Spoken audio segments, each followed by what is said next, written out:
Welcome to the Cognitive Vigilance Podcast. I'm here with Rin, Kyle, and the Libertarian Tupac, Dave Smith. The one, the only. Actually, so I need to tell you, Dave, that I tried to get involved with the Libertarian Party a while ago, and it was very cringe because everyone was cringe. And then I saw you on a Joe Rogan episode, and that's how I heard about the Mises Caucus. And I was like, oh, there's someone that doesn't seem retarded. And I got involved. So thank you for that. Oh, you're welcome. In the land of the people with one eye, or whatever. You in the land of the retarded autists. Yeah, you seemed like the least retarded. So I guess he's in the shallow end. That's a compliment. Well, okay, I will take it as such. Thank you. Yeah. So I mean, we're kind of talking about stuff that's not your usual topics, I guess. I feel like there's like a kind of cultural, I don't even know, crisis, but coming up in a lot of different ways. And one thing I really wanted to ask you, because I feel like there's like a crisis of like, what is masculinity? What is femininity? Like people keep, there's like this almost like there's this concept of like this alpha masculinity type of thing that's kind of coming up now with like the Andrew Tates and like all of that, and like people are thinking that's what it is. What do you consider masculinity? What does it mean to you? That's a good question. I think I would probably say that, I don't know, it's tough to give like a good definition of that, but I would say that to me, masculinity at its best is providing and protecting the people around you. And that I think that's a very masculine, that's a masculine trait, like physically protecting and physically providing for those around you. And I think femininity, did you ask me about that? Yeah, you can answer both. Yeah, let's go. I would say is probably its own version of providing and protecting, but probably from more of a in a less physical sense and more in an emotional way, providing and protecting for the people around you. And I don't know, I as you kind of alluded to in your point, like there is this crisis, and there is the way I see it is that there is this kind of, we live in this crazy moment, and then as it always is, there's an overcorrection. So there's always, everything is always like there's always like an action and a reaction, and they never are the perfect like synthesis. So there's kind of like the woke, insane feminist world that we live in, and then there's the overcorrection, which is like the Andrew Tate response to that. And I probably have a lot of problems with all of them. I do think the Andrew Tate and whatever you call it, how would you even call that, the red pill or whatever? I don't really like that they took that term, because that was kind of our term before well, they took it. To be fair, they started using the term back in 2004. It was a pickup artist term. So like it actually started within the pickup artist community back in the early 2000s. Who invented red pill? Well, did Rollo Tomassi invent it, or did he just kind of... I know it's from The Matrix, right? So Rollo back in 2004 in the Socialwall forums was the original person who called it true? red pill. Yes. Okay. All right, fine. So then we're borrowing their term, whatever. Yeah. It's better when we use it. But I would say that in that whole world, there's probably, in my opinion, there's probably a lot of very valuable nuggets, but I think they take it in a bad direction, and they kind of lose what the wisest part of what they're doing is. If that makes sense. I actually agree with that. I think that a lot of people within it's like, I think that like even like, so Rollo Tomassi is probably one of the like main figures of like the original red pill. Am I right, Kyle? Yeah, it would be like Rollo. It'd be Rollo, Roucheville, Chateau Hartiste. And well, I'm not as familiar with some of those guys, but like they kind of started writing in the forums back in the early 2000s, and then some of them went and did their own thing. And then now, obviously, you get to where we're at today, where it's, as we've covered a lot on this show, specifically a White Claw Power Hour. We just make women look retarded because we're holding bitches accountable, quote unquote. And then, we take your White Claw, get the fuck off my podcast, and we're gonna we're gonna basically just shit on women to make women look bad, to make guys feel good. I got a bunch of them pissed off at me, and I heard back. I think I was on Tim Pool. I think it was on Tim Pool. Mm-hmm. It was like a year ago or something like that. But I was and to be fair, I have not consumed too much of this content. So, and I always try to like not be too judgmental of shit I haven't consumed, because I know I've seen people when they're like critiquing a book they haven't read, and I've read the book, and you're like, you have no idea what the fuck you're talking about. You know what I mean? Like and so I don't want to be that guy. But but I was saying on Tim Pool's show, where I was like, what is with these shows where there's like 3 guys arguing with like 8 club hoes, and they're like, yo, we're wrecking these club hosts right now, and it's just the most ridiculous thing I've ever seen in my life. There's like these chicks in like mini skirts and like fucking like boob shirts, and then there's like 3 guys who are like, yeah, well, have you ever considered this argument? And they're like, well, it's like totally not what I think. And then they're like, yo, you just got owned. And you're like, what is this? Yeah. This is so insane. Like, argue with somebody who can put up a debate, exactly. Like, what is this? And so, but there were a lot of people who responded to me after I had that moment. I just said it kind of like lighthearted. Like I was just, I think this is ridiculous. Yeah. And they were like, no, look, you don't understand what it's like dating today for a 20-year-old. And I had to acknowledge that, like, that is kind of true. Like, I don't really know what it's like. I'm like, I don't know how old you guys are. I'm 40. So I'm in a different generation than these guys are in. You're a millennial. You're still a millennial. Yeah. I mean, that's on the very tail end. At the end. But how old are you guys? I'm 34. Okay. I'm 38. Yeah. And then I turned 29 last month. Okay. So I thought you guys were maybe a little bit younger than you are. Kyle, you're hanging on. But well, it's the rest of you guys are over the hill. This is something that I deal with, like I have like dialogue with like within the local communities about a lot of this stuff, and we talk about masculinity and what it looks like in the modern dating world. And that's like, I've been taking this journey, like they've been parading like red pill people in front of me, and I've been learning and asking questions along the way. And it's all like, I'm not connected to the Twitterverse or any of the fucking like larger community online, but I have questions from struggling young men who are like, I don't understand. I'm told one thing, I'm told another. Like, people are mad that I'm not aggressive, but then if I show any fucking aggression, I get fucking yelled at. It's really interesting trying to help people navigate while being on the outside of like, I'm not going through that anymore. And now I'm kind of a developed I still date. So I think of the 3 He's of polyamorous, us, by the way. Yeah. So I have long-term partners, but I still go on first dates. So it's a weird space for me to live in. That's just ridiculous. You're way too old to be doing that shit. Jesus Christ. All right, fine. Well, we could talk about that, but yeah, I think the polyamory monogamy discussion might be interesting. Sure. I will say that as far as like those guys go, a lot of the points that and this is something that I'm sure this is true for a lot of things for us, like people my age as well, but there are these points that would be made where people will send me videos, because after I kind of shit on these guys on a huge show, I got a lot of people responding to me, and they'd be like, well, what about this segment? Isn't this a great point? Isn't this a great point? Look what he said here. And for the most part, I would feel like, but wasn't this so obvious? Like, did this even need to be said? It'd be things like, hey, guys, you don't want to marry a porn star. Like, okay, but like, didn't we all kind of know that already? Is that really news?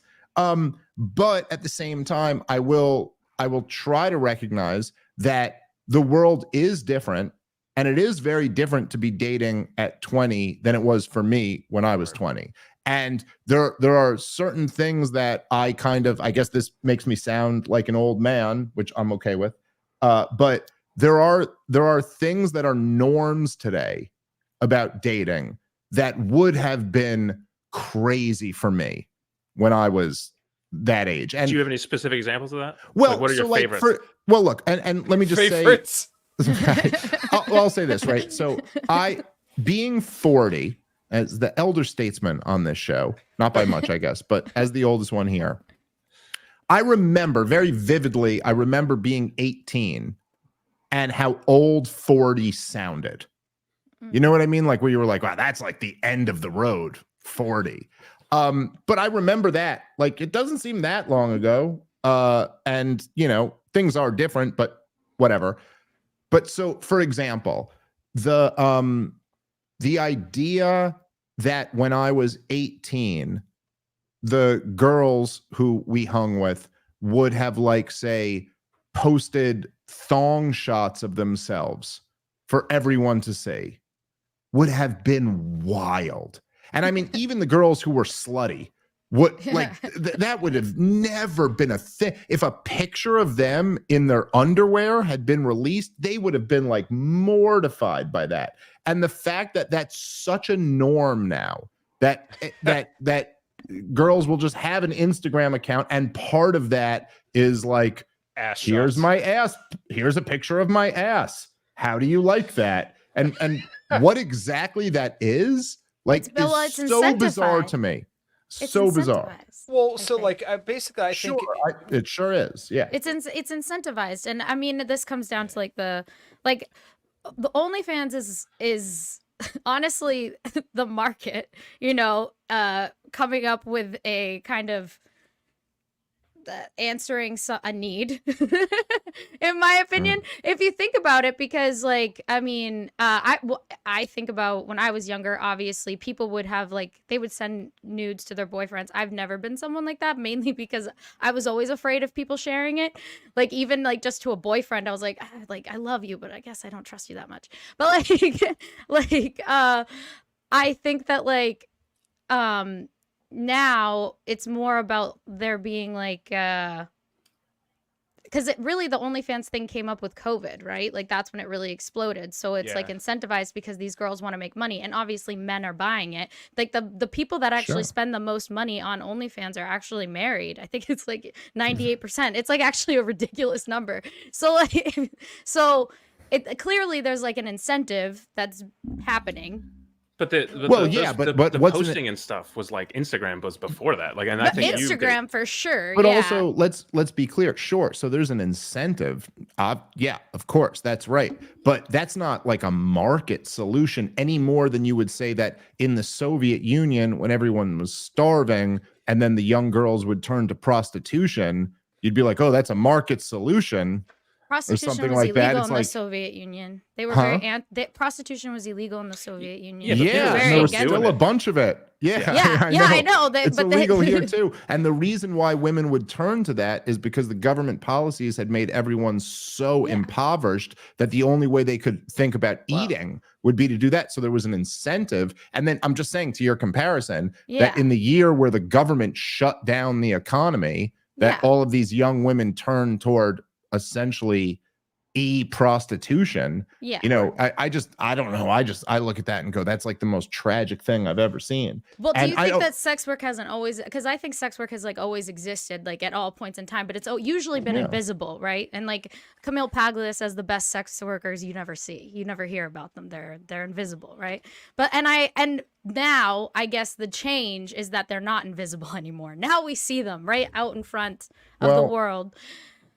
Well, I love Camille Paglia. I think she's phenomenal. One of the best people to read and She's listen one to. of my favorite authors. She's totally brilliant. I mean, I don't agree with her on everything, but she is Yeah. just brilliant and great to listen to. But I'll say, so I know I won't say her name, but I know this comedian and she's got like a little bit of a following going, and she's on like a lot of big podcasts, but she hasn't like popped yet. Very good comedian, by the way.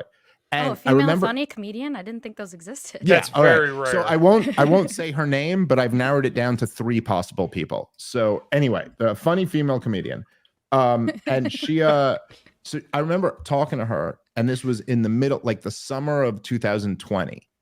And she was saying to me, so if I try to imagine her position where she was probably, if I had to guess, she was probably making like 50 grand a year or something like that. Like she was just starting to like establish herself as like a working comedian.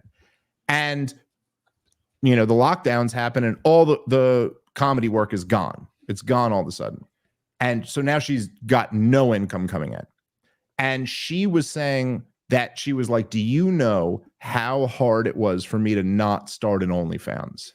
Because this chick, by the way, had enough of a social media following and was on enough big podcasts that she could have, I mean, easily been bringing in 50 grand a month if she started doing an OnlyFans. And it's crazy to me that you don't even have to leave your house. You don't even have to go meet somebody. You have to hit a button and then just, I don't know, masturbate or something like that. And that's pretty crazy. As a dude, it's, you know, you look at that and you go like, wow, that would be very hard to not fall into that temptation. And she was saying to me, but I just couldn't do it. I just couldn't do it. Like I just couldn't, you know? And there was something about that I really respected. And I don't know. I guess there's a lot of young women who just went, fuck it, I'm just going to do that. But I think if we're all being honest with ourselves, even as you just said, where you were like, even with your boyfriends, you didn't want to send them those pictures because you were like, nah, fuck, I just can't put this out there into the world. I think most women have kind of an innate thing inside of them that's like, man, if you're just putting that out into the world, there's something... Well, I think there's something different broken about you if you do that. Real quick.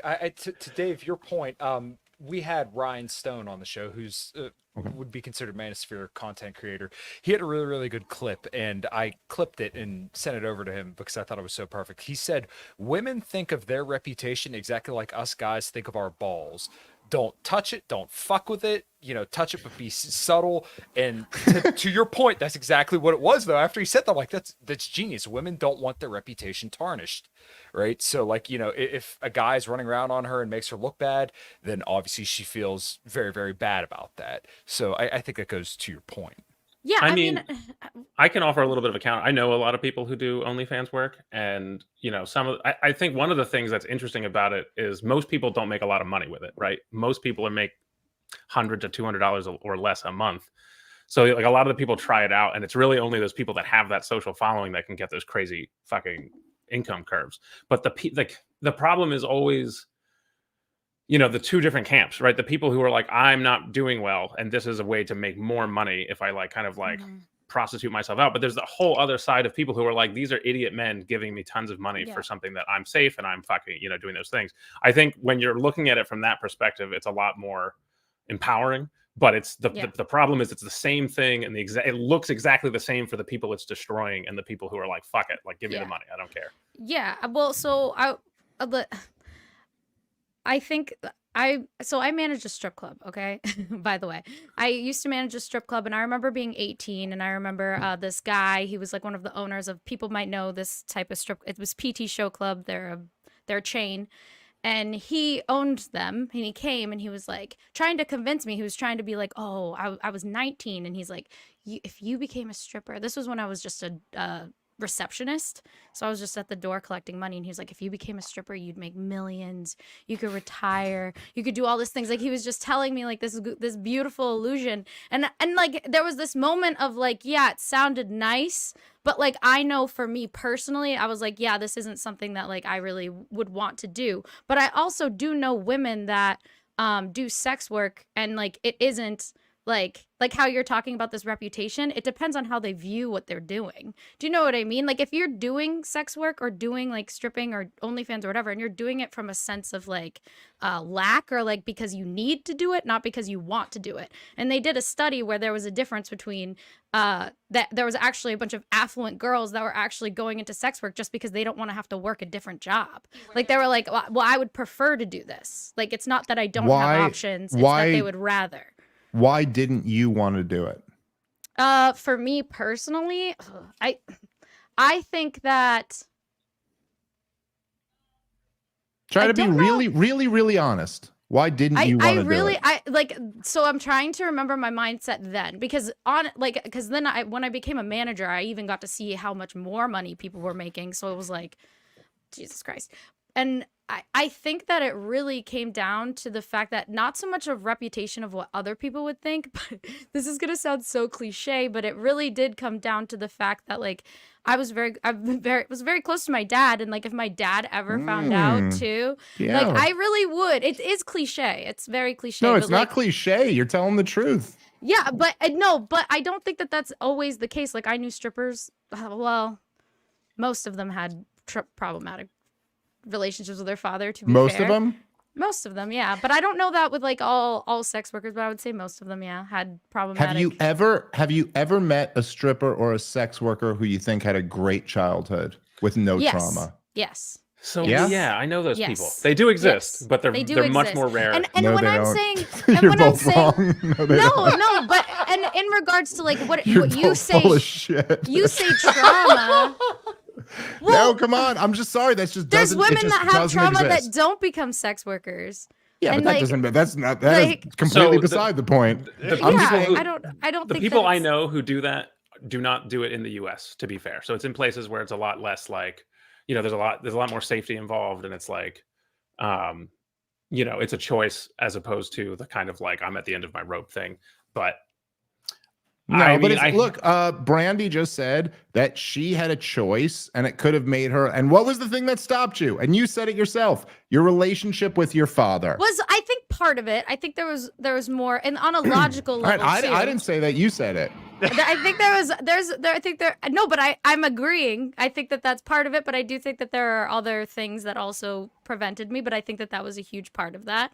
But I guess this is the thing. My biggest issue with OnlyFans is like the fact that it is being promoted as this easy way to make money and people not discussing the repercussions, because I do believe the issue is that yes, the difference between a strip club and OnlyFans is that OnlyFans is on the internet forever. You can like I knew plenty of girls that were strippers that literally just like were a stripper for a time period, made a bunch of money, and then like went to college and got married and had kids, and now they're living a happy, glorious life and nobody knows. I think the problem with OnlyFans is that now it's on the internet forever. So that's like the change. I don't think that's the majority of women that become strippers that probably go on to have good lives. And maybe I'm wrong. I mean, but I really and what are feel you like- even saying there? So when you're saying no one knows, so you're saying their husband doesn't know? No. They're usually their partner would know, but I'm saying because I talk about this I would say that their partner would know. I don't know the intricacies of every single stripper I've ever managed relationship, to be completely honest, but the more higher end girls were usually married. They were definitely, if you looked at them, you wouldn't have known. They were typically of higher intelligence. Like, they didn't seem stupid. They were there to make money. They treated it as a job. There were plenty of young girls that would come in and just like blow their money and do drugs and all that stuff. But yeah, there were girls that just did their job. They had husbands. They made money, or they were like working towards a usually nursing degree. Be honest. Yes, I know. That's always what it is. For whatever reason, that's always what it is. If you were to say compare the ladies who were strippers who went on to do whatever, and you were to compare them to, say, I don't know, anything else. Say compare them to just like the women their same age who were freshmen or seniors in college or something like that.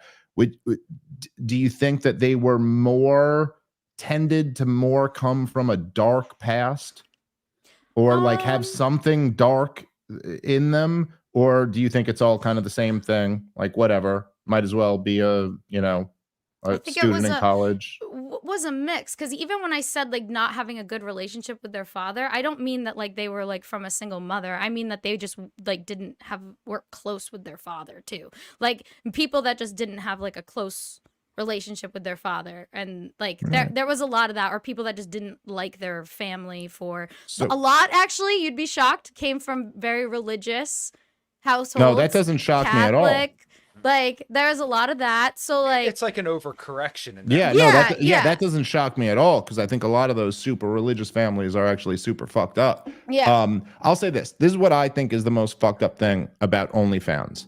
And it being such a big thing these days is that, and this goes back to what I was saying about being 40 and the different perspective you have. Because when you're very young, I think your attitude is almost like 40 is the end. Like I remember having this feeling that 40 is like that's when you're old, you know? But when you get to be 40, you start to realize that you're like, well, this doesn't feel exactly like I thought it would feel when I was thinking about it. And in fact, you realize that 40 on average, for the most part, is about halftime. It's not really the end. It's really about halfway through your life. And then you realize that you're like, okay, so the decisions you've made before, you know, in the first half are going to have a lot of ramifications on the second half. And I think that particularly for young women, they, I think in our society today, very few people are giving young women accurate information and telling them what's really going on here. And I think for the most part, women at 25 feel like I have all the time in the world and I can decide to do whatever I want to do. And then they realize like actually by 35, it's basically too late. Like if you haven't figured it out by now, it's basic. Now, I'm not saying that's true for everybody, but pretty much like but by the time you're 35, if you want to have a baby, you're going to have a high risk pregnancy. If that's kids, just yes, for sure. medically the truth. And so look, if you don't want to get married and have kids, then I have nothing to tell you. I have nothing to say for world's your oyster, right? What if you want to get married and don't want to have kids? I'm saying if you don't want to do both, then I have nothing to tell you. And I don't even know what exactly that means if you want to get married and not have kids, but we could talk about that a little bit. But I'm just saying, if you want to get married and have kids, which I do think most people, and particularly most women, if you really get down to their core, that is something they want. Like, I think that's true. And I think it's kind of natural. And there's a lot of biological reasons for why most people want to do the thing that is the closest to what the purpose of us existing is to keep this species going. Right. And there's a lot of chicks, I think in their 20s, who do like say OnlyFans and go, in their mind, they're like, I have all the time in the world to figure out what else I'm going to do. I can do this for a little bit and then figure everything else out. And I think they're not, there's, I'll say it like this. I think in the past, the older generation would give really harsh, but really honest advice. Like if you listen to what my mother's generation, my grandmother's generation would have told to the women, like my mother's age, it would have been stuff like, you know, wash your hands with soap and water. Just things that were like harsh, but were true. You know, don't give the milk away or no one's going to buy the cow. Yeah, my mom always said that to me. Like that. Shit like that, you know? And today, I think what mothers will or fathers will tell their kids is like, it's all about your feelings. Make sure you're actualized. You know, like these kind of soft nothingness. And my advice to, if there are women in their 20s who want to do OnlyFans, I'd say, okay, cool. If you want to go get your money, go get your money. If you don't care about getting married and having kids, fine. But just know that if you're going to go do OnlyFans, the pool of men who would be interested in potentially like marrying you and having kids with you is going to be cut down by 80 to 90%. I'd say, I think about 80 to 90% of men would never marry and have kids with a chick who's ever done sex work on the internet. Okay. And the other 10% or the other 20%, maybe not the ones you really want to marry and have kids with. I actually agree. Hold on. Maybe let's discuss. We got some thoughts here. Well, sure, but let me just finish, and then please, I'm happy to hear pushback on that. But I would say that if you're and look, maybe you don't want to get married and have kids, But it's very easy to say that when you're 25 and you're young and you're good looking and you're going out and you're getting lots of attention. But just know that if you make that decision now, and this is sad, but you're sentenced to that for the second half of your life. Like if you don't do it by 40, then you're sentenced to another 40 years of not doing that. And that might seem fine at 25, but how does it seem at 45, at 50, at 55, at 65, when so many other people are there with their kids and their grandkids and they have a whole family and you don't? I'm just saying, if you're going to make a decision when you're 25 to limit your odds on what being successful in terms of like getting married and having kids later in life, I just find that to be such a tragic decision that young people make without really understanding the ramifications. Okay, so here, give me pushback on that. Okay, yeah. So the only pushback I would provide, I completely agree with you, but the only pushback I would provide is that, Dave, you and I have both been to enough libertarian events and festivals to know that like a lot of these guys, no offense to them, I love these are my people. They're necessitous by nature, as in they're not very good with women, they're not very good with people, so therefore they will settle for women who may not be their ideal options because they believe that's the only access to sex and to a relationship and intimacy that they'll get. Once again, I'm not justifying it. You're sentenced to marrying a libertarian. Is that what you want, ladies? That's what you want? You want to have to deal with a libertarian for the rest of your life? Okay, yeah, but basically, like, to that God. point is that, like, when you start looking at dating app stats, I know Brandy will have an issue with this, but, like, men rate a majority of women attractive, whereas, like, women do not rate a majority of men attractive. Right. And it's just going by dating apps, but, like, I think there's evolutionary basis for this, too. So, like, you know, the average women do not want average guys. They want a guy that's better than them. And if you look at the article on morganstanley.com where they talk about the rise of the she economy, basically they're saying that like women want a man who's their equal but makes 59 to 60% more than them, which isn't unreasonable because you want a guy that, you know, can provide for you and, you know, isn't a pushover and is somebody that you can put his force and make himself somebody in the world. So, like I said, my only pushback would be is that I think there's more and more guys that are necessitous and are willing to settle with what you and I would deem as a low quality woman, than guys who wouldn't. So, like that pool isn't like 10% of guys that you wouldn't want to settle with. But low quality could mean a lot of different things. Sure. So well, basically, like a girl who would do sex work. I don't know about that. See, there's low quality women, but then there's like there's different aspects to that, right? So I think there's a lot of guys who would, like regular guys who would settle with a whatever woman. But I'm telling you very specifically, the idea that you were spreading your butt cheeks on the internet for other men to jerk off to, that is a thing that almost any guy who I'm not saying every guy, but almost any guy who you'd want to be your husband and the father of your kids will simply be a deal breaker for. And I don't know if you don't believe me on that, then fine. No, I agree with you. Yes. If you think that they go like, no, but I don't do that anymore, and therefore that's going to be okay. The reality is, if we're just being honest with these chicks, that is just not going to happen. Yeah, it's just not going to happen. Do you have thoughts? I have a bunch of pushback, but I'll wait until we come around. Basically, yeah, the only part that the only part I wanted to sum up on, I'm sorry, is just that, yeah, I think the pool of guys, I think you're underestimating the pool of guys that are necessitous and will settle for that because they don't have any better options. So yeah, that's all they'll fuck that chick. I guarantee they'll fuck that chick. Oh, but yeah. I'm not. That's a whole different thing than whether they'll actually like settle down and have kids with that chick. Sure. I'm not saying no one. This is all like we're speaking in generalities here. Sure. But that's look. If you do that. If you spread your butt cheeks on the internet, you are cutting down your potential mating pool in a drastic way. Drastic. Like you're you're not cutting down 10% of men. It's closer to 80 to 90% of men. Will just never consider you again. And look, Kyle, you know this, dude, right?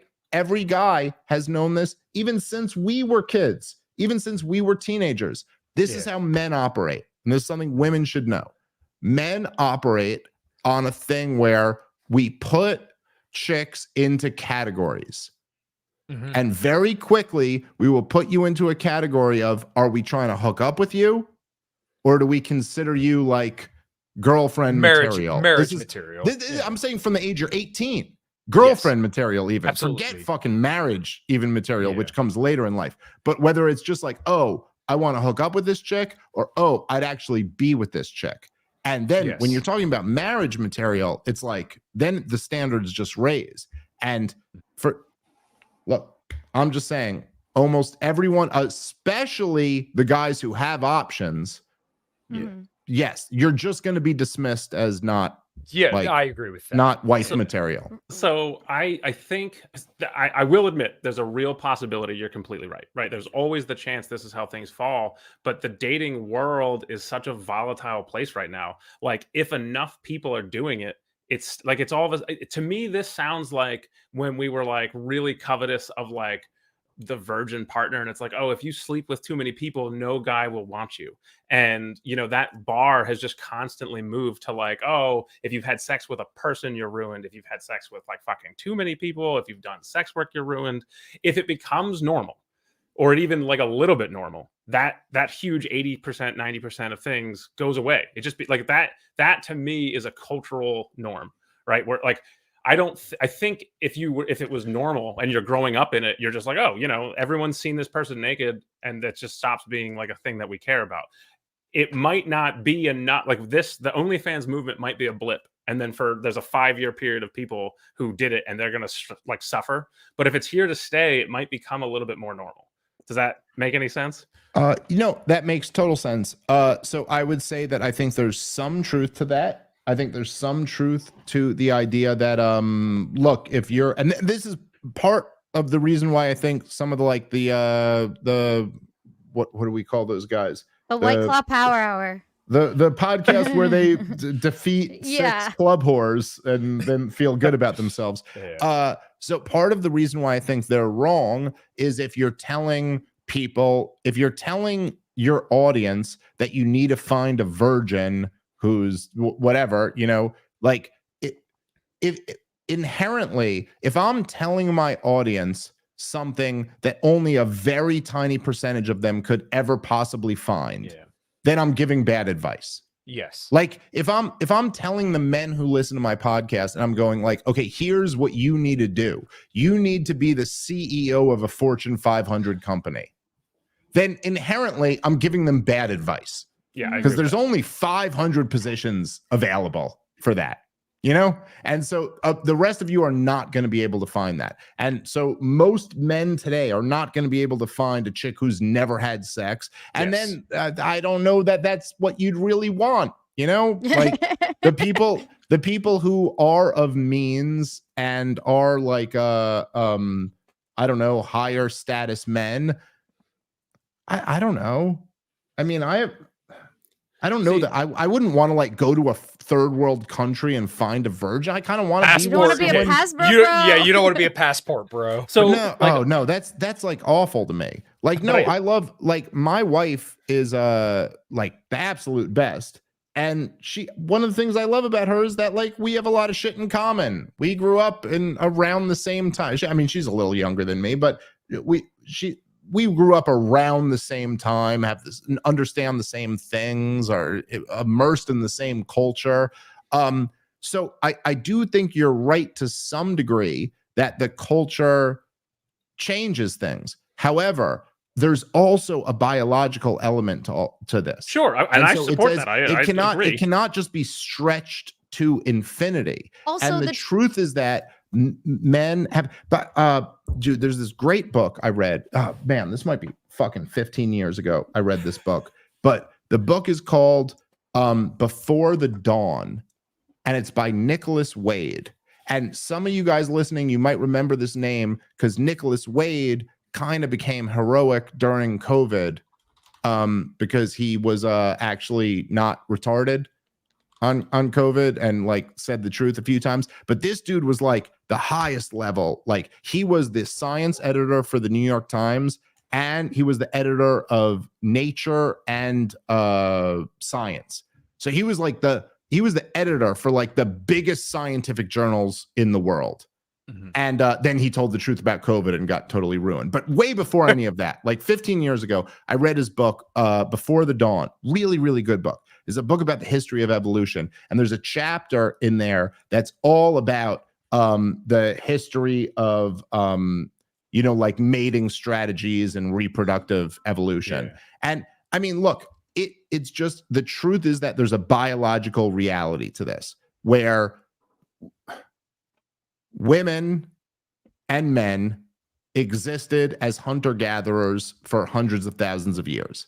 And in order to keep the species going, all of the incentives for men were to just fuck as much as you can. Fuck as much as you can, and that will spread the seed. But for women, if they were to let a guy fuck them, they were going to have 9 months of being kind of incapacitated. And then they really they were really incentivized to make sure that the guy was going to stick around and actually take care of the kid. And also just the act of sex, they're kind of like being very submissive and putting themselves in a very vulnerable state. And so it was just very incumbent on women to kind of like have some ground rules before they just agree.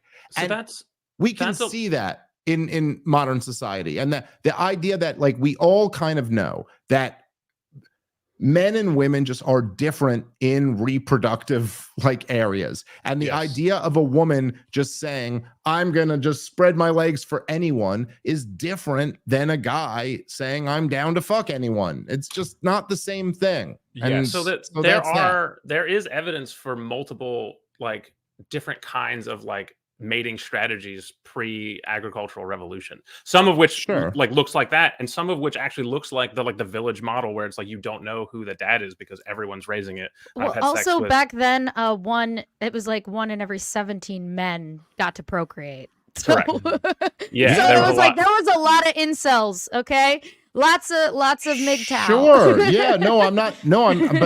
But that's completely consistent with what I'm saying. Yeah. That it's like men had to compete to get to spread their seed, but women were in the position of deciding, of being like, wait, no, here, I will let you have sex with me, but not you. That's kind of the point. Like that's it. That's what it's all about. And we can pretend that we're completely removed from all of that, but I don't think that's actually reality. And also, you know, there's the truth is that even today, look, every chick, or I'll say this, every hot chick could just be a stripper, or could just be on OnlyFans, or could but most of them choose not to. Because come on, I mean, I don't know, like there's something inside of you that knows that you're not supposed to do that you're not supposed to just give it up for anybody. Well, I think it is. And the chicks who do that are broken.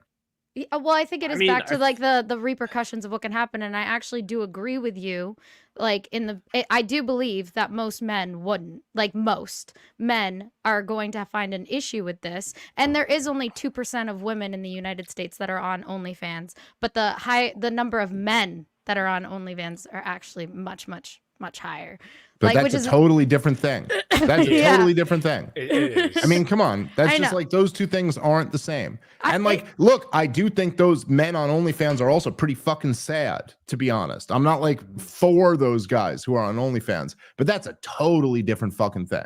Yeah, that's like saying like there's two guys are willing to like fight, I don't know, like fight with beer bottles to the death. And then you're like, yeah, but how many people are watching that fight? You're like, okay, fine. But watching that fight and actually getting in that fight are two different things. And so like, yeah, that's true. Way more men are watching that. They're creating the incentive. Yeah. No, I'm not. Yeah, but women are still offering it. Well, so I agree with Dave, which I believe that women are being lied to. I believe that there needs to be more transparency and honesty with women, and being like, hey, if I am like pro like sex work in regards to you should be able to do this if this is what you want to do, but you need to understand what you're doing and what you're getting yourself into and understand the repercussions of what It's that informed decision means. informed Yes. consent. Yes. And so I agree with that. And I think a lot of people get into sex work when they're, especially OnlyFans, because it is so easy, like you said. It's very easy for an 18-year-old to just like log in and make an OnlyFans account and sell pictures of their ass. Their prefrontal cortex hasn't even fully developed yet. Clap Like, cheeks. it's very easy. But so like that's I think like the problem is I don't think that chastising. So my problem with whatever podcasts and those podcasts is that they hold women with contempt, and it's not a good faith conversation. They're not like really having this discussion in a way that these women are going to understand and be like, oh, you're not just attacking me. Like, that's not how you change minds. That's not how you get people to really understand what these things like what the repercussions are going to be. I think they are changing a lot of people's minds. I mean, they've blown up, and there's a lot of young guys, at least, who are very influenced by those podcasts. Yes, not women. Right. But I'm just saying they've changed some minds. I think that it's okay. So it's wrong to just kind of like put those chicks on the spot and embarrass them in front of everyone. And I also think that those chicks are like, I feel bad for them. I don't want them to be humiliated publicly. And the other thing that's really weird about the dynamic of those shows is that why those OnlyFans chicks are on there. Yeah.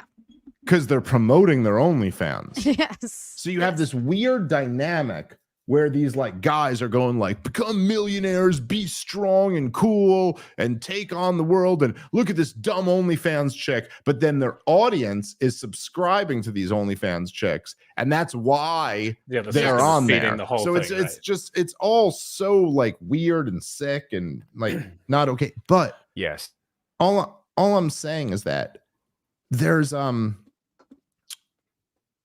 like those chicks who are on OnlyFans. Look, let's just say in real life, there was an 18-year-old chick and a 30-year-old guy walked up to her outside of a bar and said, "I'll give you $100 if you drop your pants and spread your ass." How would we all feel about that? Not good. Like what would we all recognize as clearly we have what's a bad happening reaction here? to that, right? Predatory behavior. So that's what's happening. It's just happening online. It's sick and horrible and disgusting. And as like to bring it to the libertarian shit, like okay, fine. I'm not saying none of this should be illegal, but the idea that any of us should have to like pretend that this is anything other than what it is like just seems to me like totally wrong.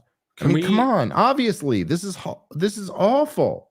So I don't want to like get into like a well of going around the same stuff. Let's zoom back a little bit and talk about how the vast majority of women are posting on Instagram, right? The PG-13s and like the thong pics and stuff. So now let's say that the people choosing the OnlyFans route are a rare selection, but you still have a vast majority of people engaging on social media, which isn't that far removed from the act, right? We're drawing a line on the slippery slope.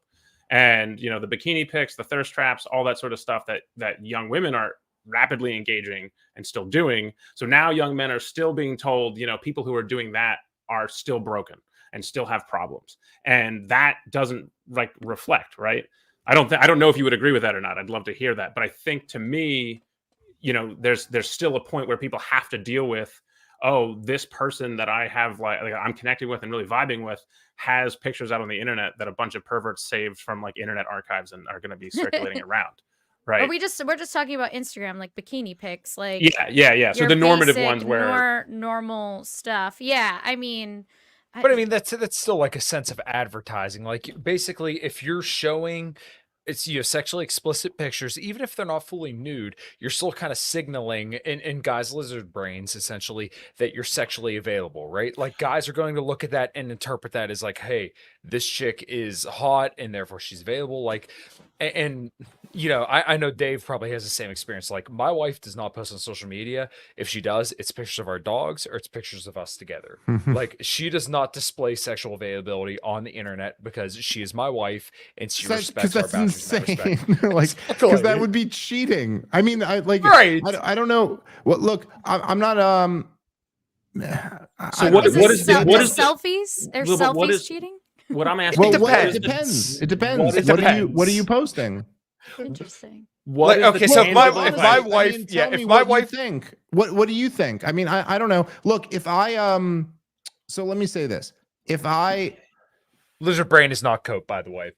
well, let's say I would say that if I'm not saying a guy watching porn, but if I subscribed to a girl's OnlyFans, and which I've never done, and was messaging with her, or if I subscribed to like a webcam or something like that and was like talking to an actual girl. I mean, maybe it's Andrew Tate on the other line, but imagine I was talking to an actual girl and I'm like talking to her and telling her to do stuff. I'd think that's not just me watching porn, that's me cheating. You're engaging. You know what I well, mean? That's cheating on my wife. Like, I would Unless never you do have that. an agreement with her to do that. Like, right, there's like open relationships. But given and all that I that stuff.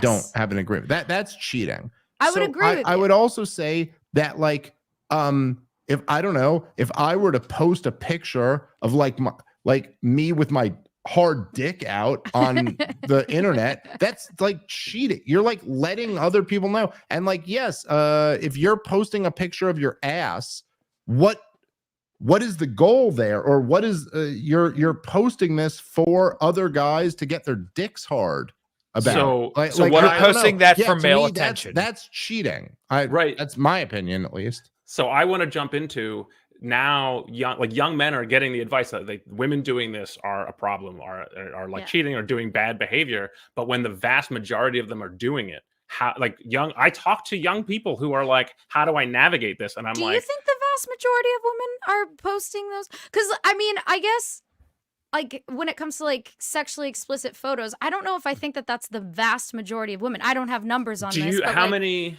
I don't know if I think I mean, that's my accurate. my anecdotal experience with this is, and I think I talked about this on the last show, like when you have girls from rural Pennsylvania starting OnlyFans to get attention, I mean, you got to think this shit is starting to become endemic. And I don't think it's a majority of women, but I mean, the canary is in the coal mine, and basically It's we're starting to say 2% of like, women. It's a small percentage. Right. Well, so I want to. yeah, but I mean, Alright, we're COVID talking we're talking caught about up on. what Steel Town, right? Yeah, Like literally, because you it's the drive into my internet. We're town. in a but- tribal- we're in a global right. tribe.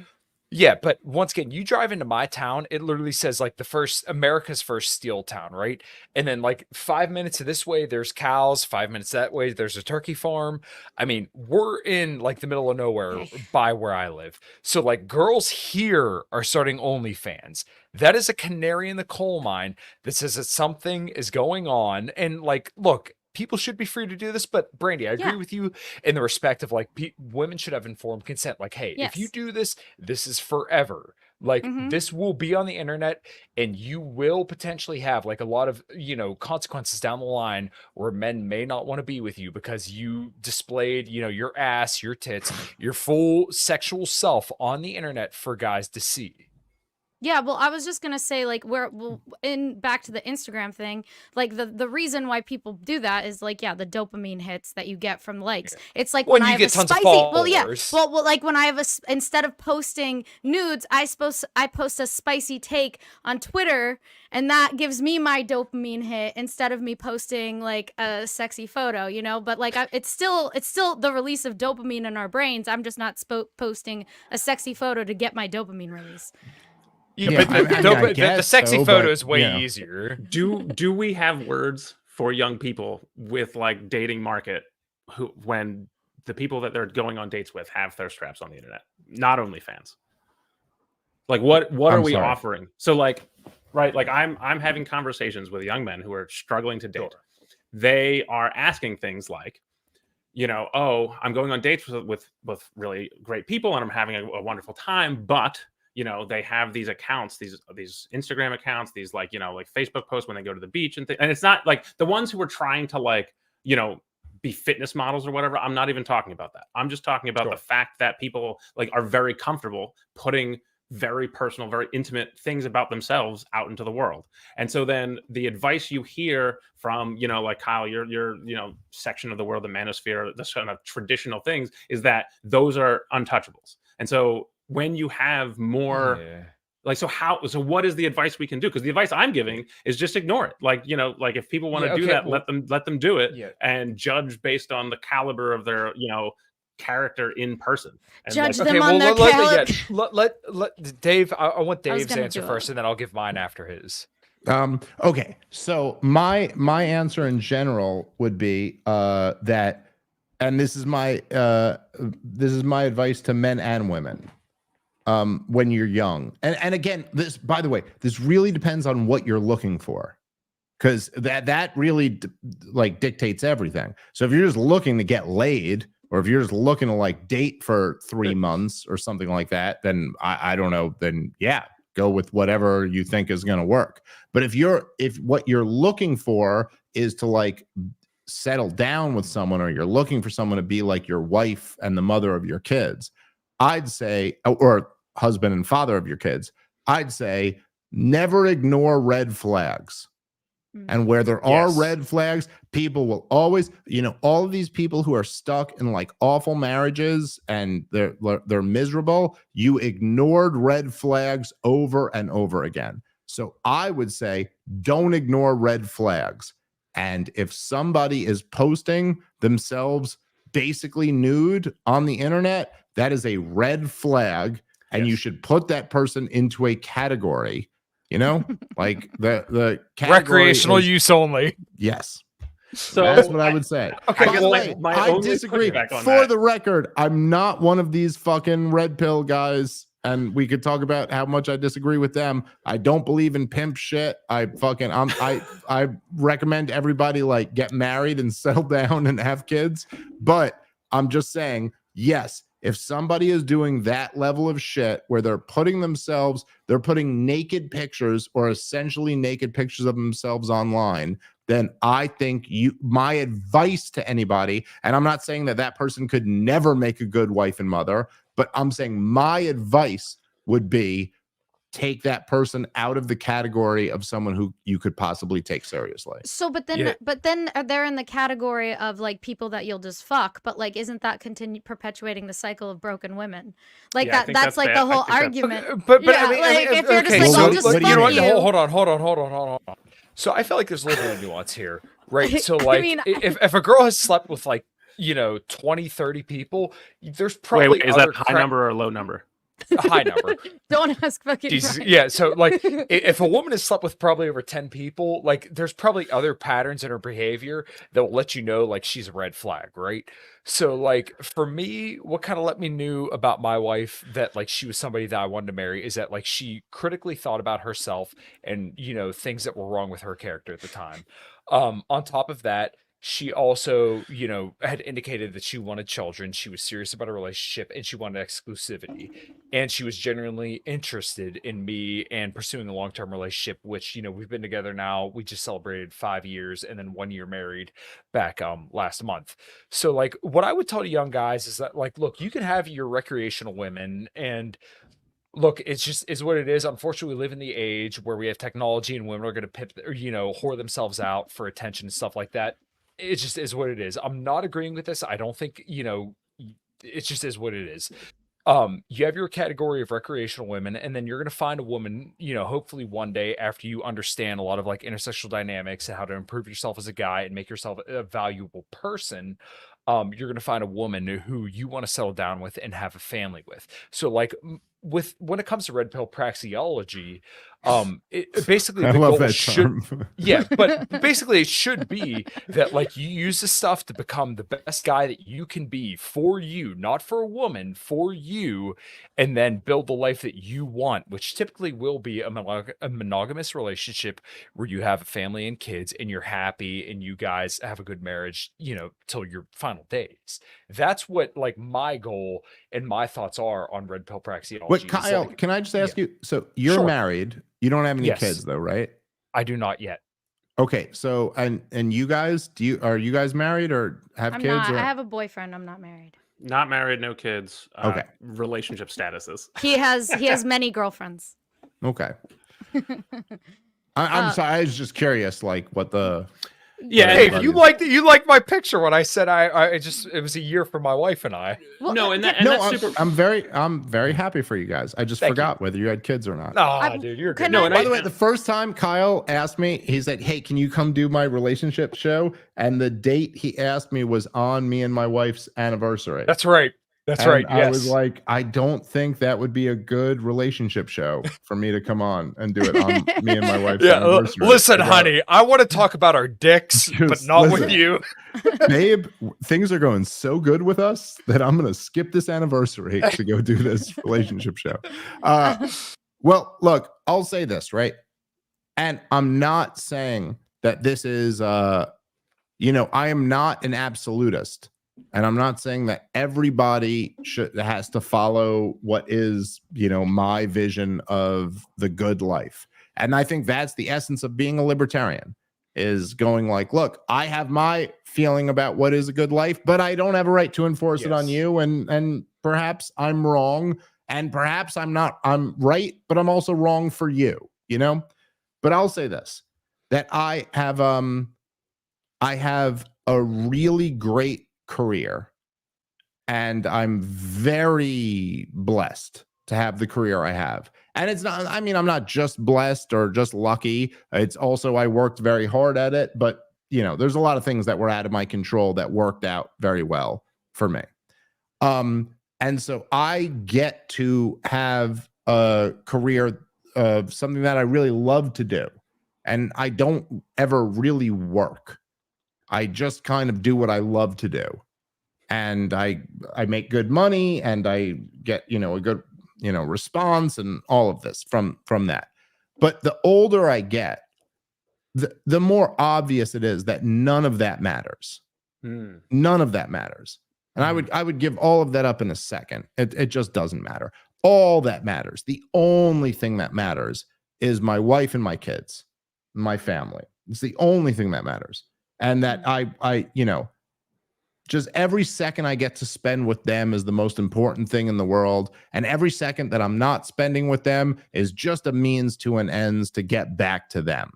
Now, I'm not saying that describes everybody. Okay, fine. But I'm just saying that I think it's not just me that I'm describing. I think I'm describing the majority of people. And the majority of people won't ever get a career like I have. Like, they won't ever get a career where it's actually something they love to do, or it's actually something where they make the money that I make, or anything like that. It'll just be a job. But a lot of people can have that. They can have that family. And it's just like, I don't know, man. I can't even tell you, like, I have my oldest is 5 and my youngest is 2. And it's just the most incredible thing. Every minute that I get to spend with them is just the most incredible thing. So It's just amazing. I just I love wanna that. That is beautiful, by the way. I just want to say. Yeah. Well, okay, thank you. But I'm I just wanna- saying that the fact that isn't like promoted more in our culture today, and kind of instilled in people that, like, God damn, you probably really want this. And instead, the thing is, you probably really want the thing that'll make you more money or whatever. Like, it's just so gross to me. It just makes all of that shit just doesn't matter. And what really real quick, matters is finding your family, your people who you're going to be with for the rest of your life. That's what counts.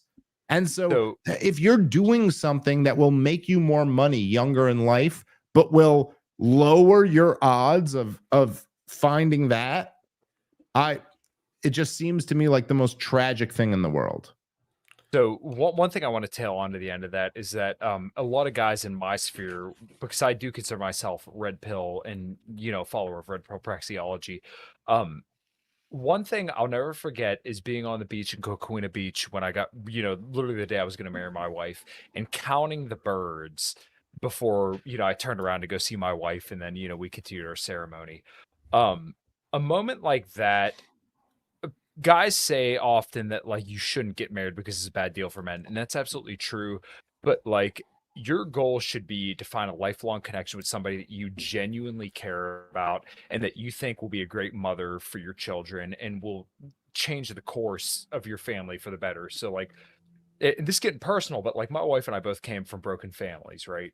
And like one thing that excited me so much about meeting my wife and getting with my wife was the fact that we will change both of our families for the better, and we will have children and have a great life beyond ourselves, because we found each other, and I worked my ass off to get to where I am today, and we both live a happy life because of that.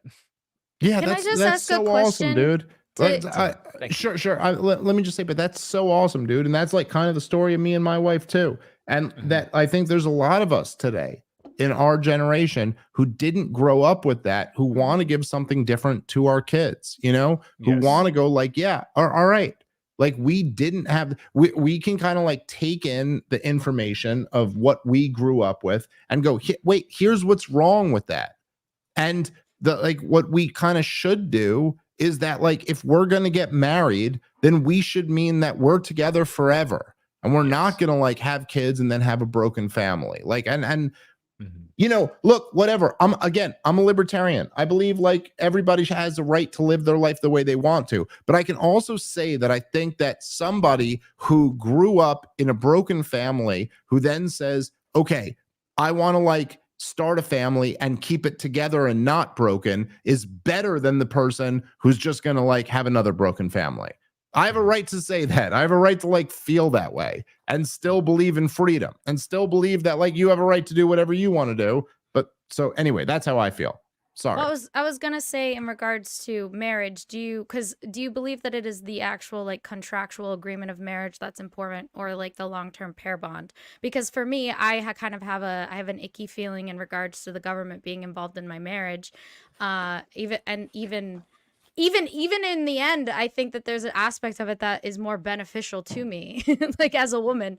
I have like an icky feeling in that regard. Do you think that it is the marriage that's important in regards to the relationship, or do you think it's the long-term pair bond with that so person? this is what I think, okay? And there's a few things about the legal aspect of marriage that matter. So there's, whether we like it or not, there's legal aspects to like, like when I first got married to my wife, there were aspects of like she can be on my health insurance now or whatever, Yeah. and like But things can't like you that. do that with like a civil partnership? Well, maybe? sure, but whatever. You're still getting a piece of paper from the government Yeah. then anyway. So Yeah, what I difference guess does it it make? doesn't matter. Here's what really matters to me about marriage, okay? And this is Jordan Peterson said something like this, but I'll say it in a different way. But I'm borrowing from him a little bit. But okay.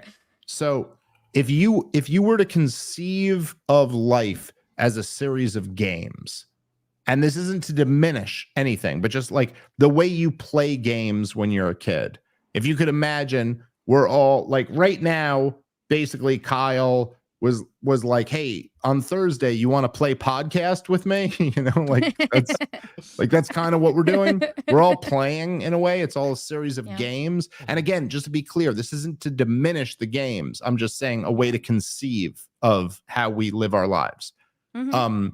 That we're all kind of like playing games the whole time. And if you could, so there's like the game of say poker. If theoretically, if you both have the same amount of chips and someone says I'm all in, and the only way you can call them is if you're all in too. Right?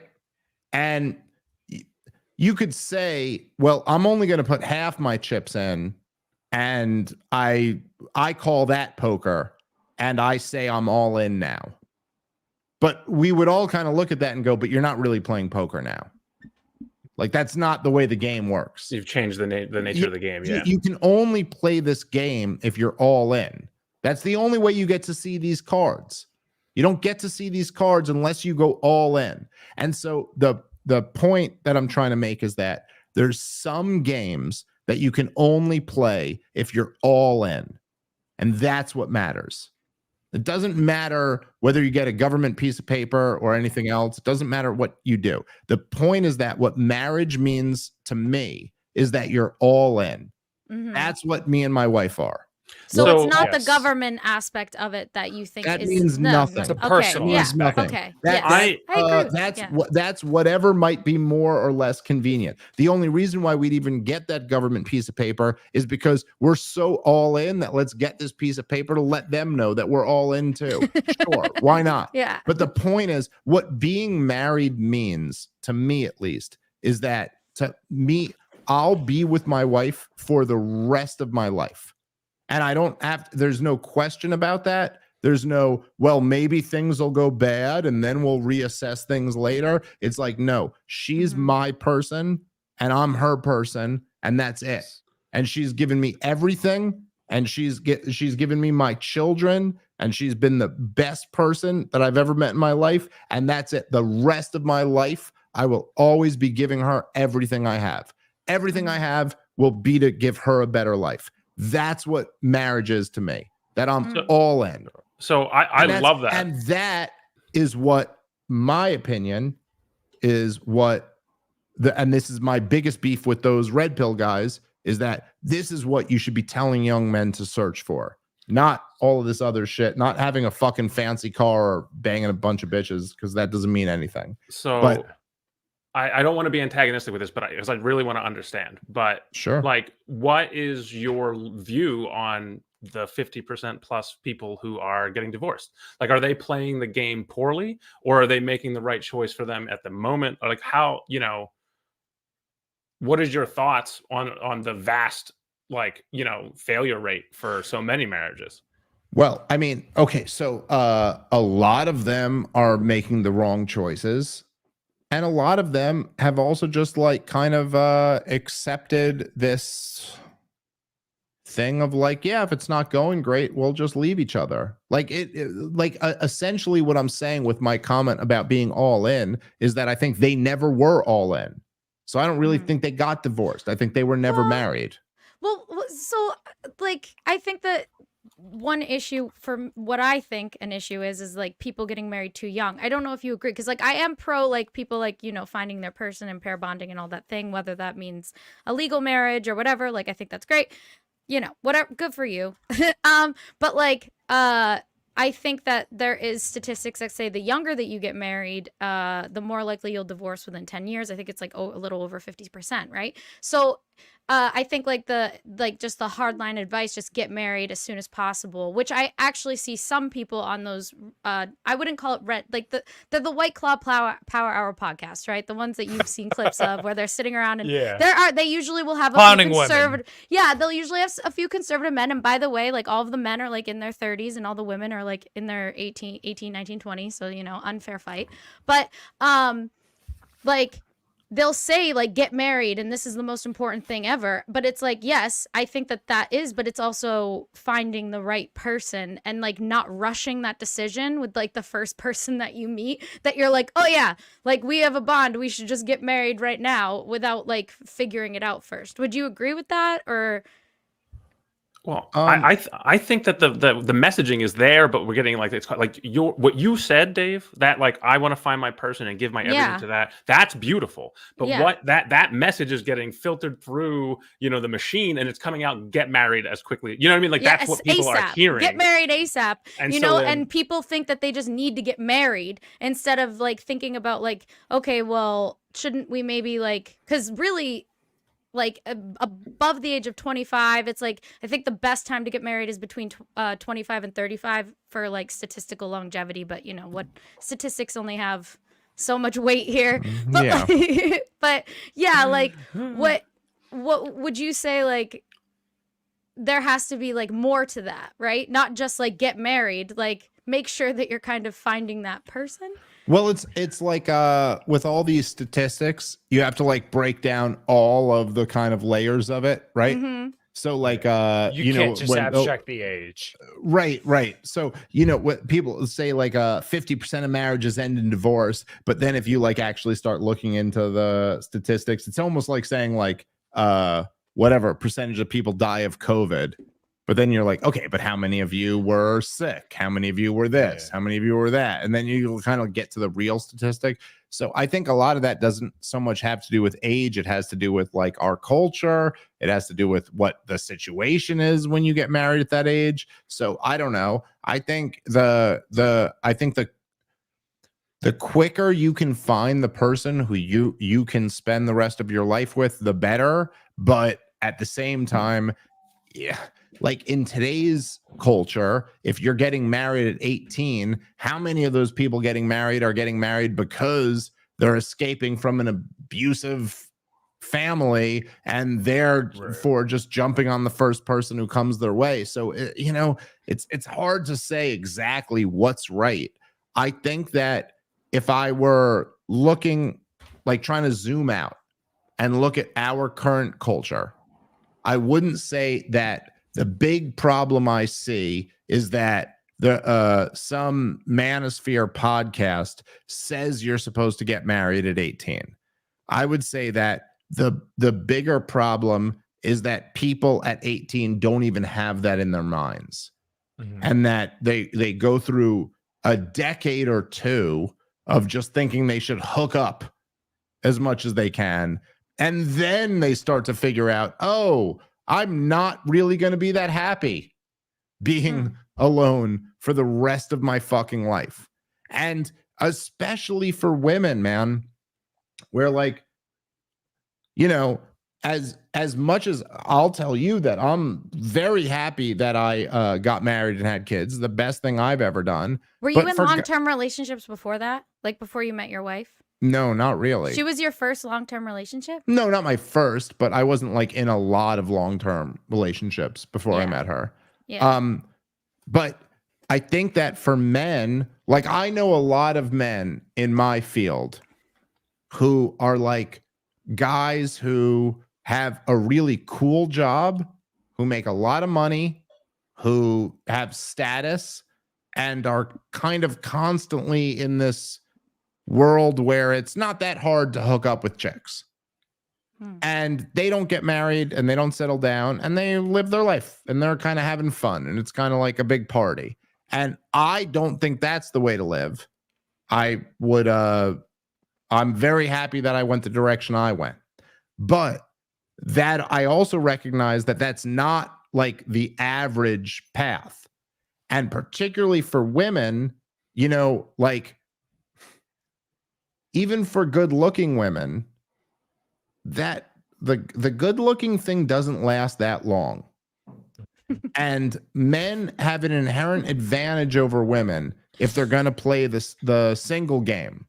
Like if a man develops what? I'm with Dave. Well, there is some conflicting like data and information on regardless of men because there's a lot of people that think that men when they get older can just date like a 20-year-old or a 25-year-old. I'm not saying all men can, but I'm right about what I'm saying here. So I'm just Dave is right. Dave is right. Okay. I'm with Dave. I'm just clearly right about this. So, Yeah.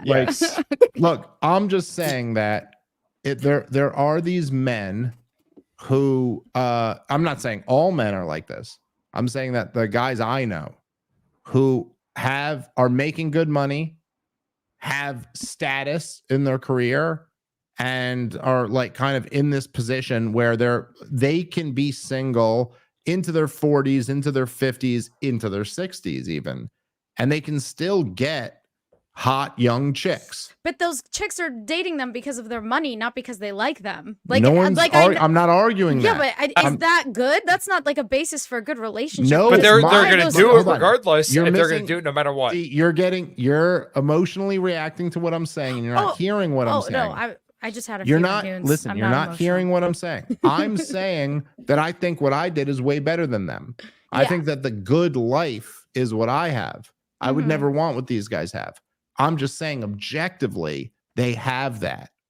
Whereas women who are trying to play that game, when they get into their 40s, their 50s, their 60s, they just don't have that option. Yes. That's just not the same thing. It's not the same thing. A 55-year-old guy who is a millionaire, who has status, who is like has a big following and is well known and has done all these things, he can easily get a 25-year-old hot chick to hook up with him.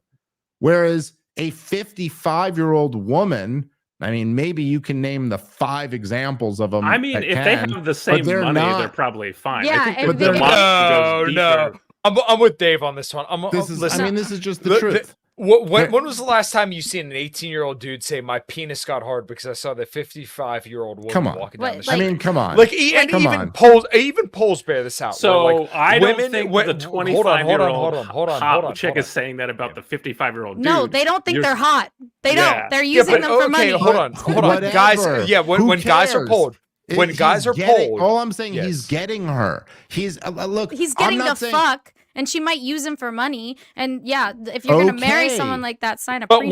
But when men are polled, yes. When men are polled, hold on. When men are polled, they all say universally, and I've looked this up. And when men are polled, they universally say pretty much women and they're like 18 to 24-year-old.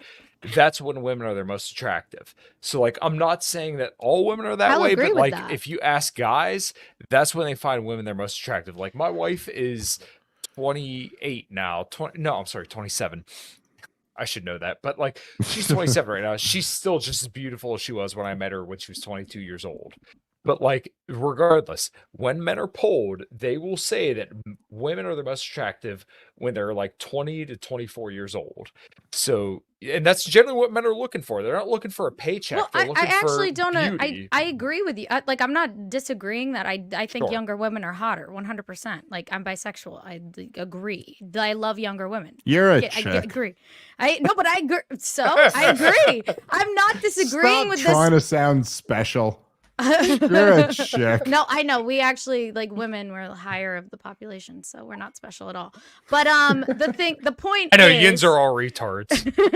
The point is that it's not that I don't think that men find them more attractive or that they are more attractive. Like, that isn't even the argument that I'm having. I actually think that this delusion to feed to men to say that, don't worry, if you, like, some of you can wait until you're older, which I don't think that's what you're saying, Dave. I think you're saying, like, no, I think what I did was better, but there are men that will be able to get older and they're going to be able to, like, do that. I actually think that it's not that high of a percentage of men. They're going to be able to go into their 50s and find themselves a 25-year-old that's going to want to fuck them. I really don't. I actually think that's let's fair. Be clear. I agree with that. Okay. I was saying specifically the group of men that I'm talking about. Right. So I'm Which not is a small saying percentage? I'm not So saying are we most, talking about, like, a very small percentage? Why are we talking about the 1%? Because they don't matter. Because I'm talking about the people I know.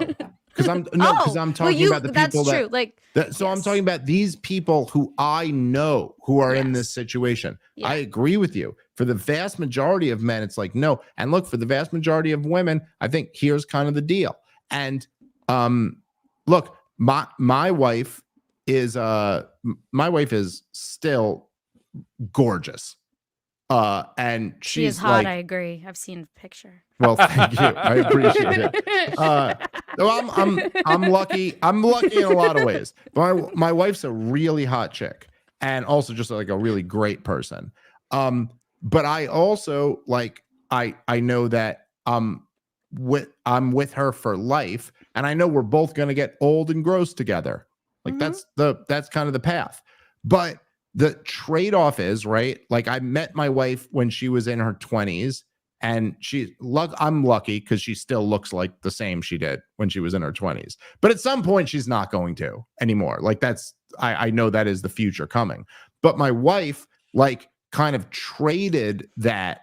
Like, she was gorgeous when we first met. She's still gorgeous today. We built a life together. She gave me 2 kids together. She's been like the best person I've ever met and taken care of me since we've been together. And so once we get to the point where she's kind of aged out of that, I just love her so much that I'll just be with her forever. Because I'm just so grateful for everything she's given me. So that's kind of the thing that women have. Is like, when you have your beauty and when you're young, you can almost like trade that in for commitment. Well, yeah. And I that's think the- I think if we're being honest here, that all women know I'm right about this. No, well, that's like why they hate sluts. but Women hate for- sluts because they yes. fuck the market value of sex. And on some Commitment. level, every goddamn chick knows that she's always trying to trade in her beauty for commitment. Like Yes. I'm saying, when you're young, But that's you the know trade. that you're always, and Yes. you're always trying to trick the guy into committing to you. And I mean this in the best sense of the word. Jesus Christ. You're trying to trick the guy into committing to you for your beauty. You're like, I'll Yes. give you all that I have if you I commit would like to me. to think that the person that commits to me isn't committing to me for my beauty. I mean, I know that I genuinely think that my other qualities are way more valuable than my appearance. Yeah, I know. I'm you sorry, like to like- say shit. I know you like to say shit that makes you feel good about yourself. Yeah, but for I'm saying, sure. if we're just being real, I if mean, we're oh, just so you're being saying that real, the beauty you- is the entirety of the purpose that what not you're the trading for. entirety.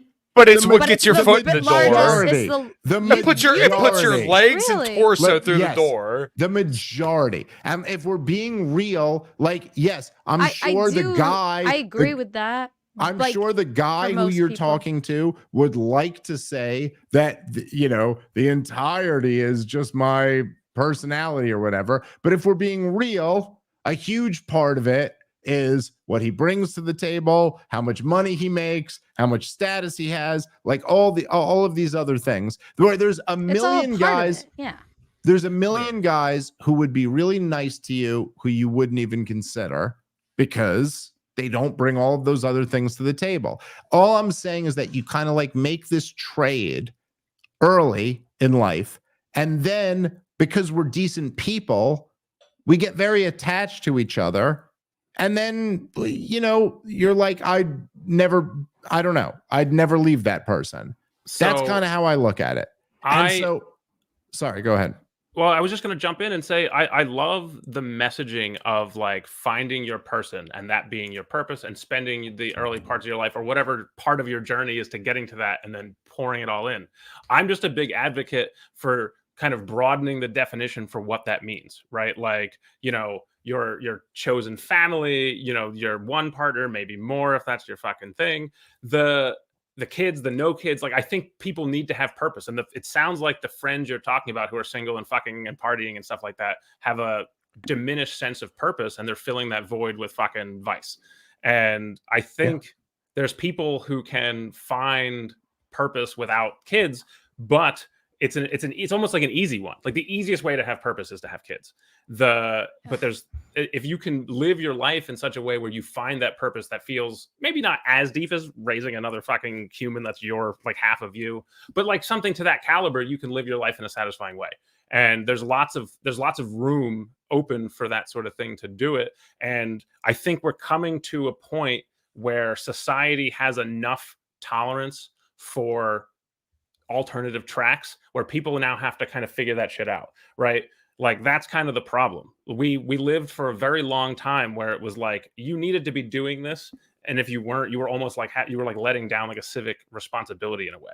And we're almost past that point. Where as long as enough people do it, there's so many more open doors for other people to find that purpose, whether it be through helping others, whatever. Like So, what do you think your civic responsibility is? Well, the reference I was talking to before, like No. I'm not asking about a reference. What's your civic responsibility? I want to leave the world a better place than when I came into it. Okay. So there's a lot of different ways to do that. Like I'm team no kid for a few reasons. Other family, like I have a lot of nieces and nephews, and like there's children in my life that are going on that. And my family, like my brothers and I come from a very poor background. And so it's in my mind, I'm like, let's all kind of like make sure those guys succeed as opposed to some of the people I grew up with have a lot of children and maybe aren't succeeding as much as they could otherwise. I'm in a comfortable spot and I might be able to do the kind of classic family life, but that's not the way I've set myself up. And the life I'm living is going in a different direction. But there's so many different ways to have meaning, to have purpose, and to leave the world a better place. No, I mean there's a lot of different ways to have meaning and purpose for yourself. But even when I asked you what your civic responsibility was, immediately what you said was to leave the next generation better than your generation was. I agree And with so that. still. So you're kind of saying you won't have kids, but hopefully other people will. Mhm. And then you can help them on their path of having kids. So I would never don't know, want the but, world to just stop me, having it sounds kids. like it just kind of sounds like a cop out to be like, well, I've set myself up to have more fun, but someone else will have more kids. Because if you're talking about the next generation being better off than you are, what you're inherently talking about is someone having more kids. So right? that's So, like, interesting, right? To me, I look at it like this. I go, look, the only reason we have so much that we just take for granted. It's disgusting. And no matter how much any of us ever try to appreciate it, it's still disgusting how much we don't appreciate it. Like, it's insane.